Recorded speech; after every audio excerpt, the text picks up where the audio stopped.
समय की बात है। एक छोटा सा गांव था जहां एक गरीब किसान हरिराम अपनी पत्नी और 2 बच्चों के साथ रहता था। उसके पास जमीन तो थी, लेकिन बहुत कम। बरसात ठीक से न होने के कारण फसल भी अक्सर खराब हो जाती थी।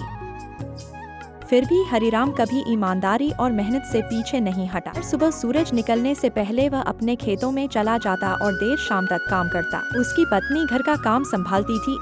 एक दिन की बात है, हरिराम खेत में हल चला रहा था। तभी उसके हल की नोक किसी चीज से टकरा। उसने जमीन खोदकर देखा तो एक लोहे का पुराना घड़ा निकला। घड़ा उठाते ही उसके हाथ कांपने लगे। उसमें सोने की मोहरें भरी हुई थीं। हरिराम कुछ देर तक घड़े को घूरता रहा।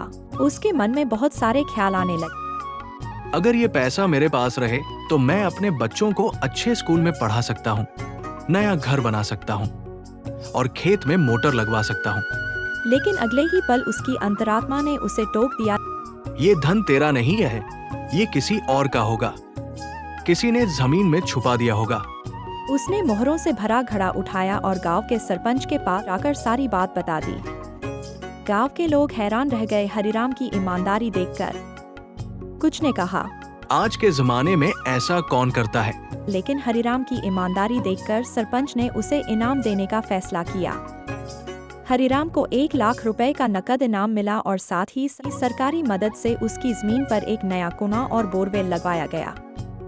इसके अलावा बच्चों को मुफ्त शिक्षा और बीज खाद की सहायता भी मिलने लगी। हरिराम की जिंदगी बदल गई, लेकिन उसने कभी घमंड नहीं किया। वह आज भी सुबह उठकर खेत में जाता, बच्चों को स्कूल भेजता और ईमानदारी की मिसाल बन गया।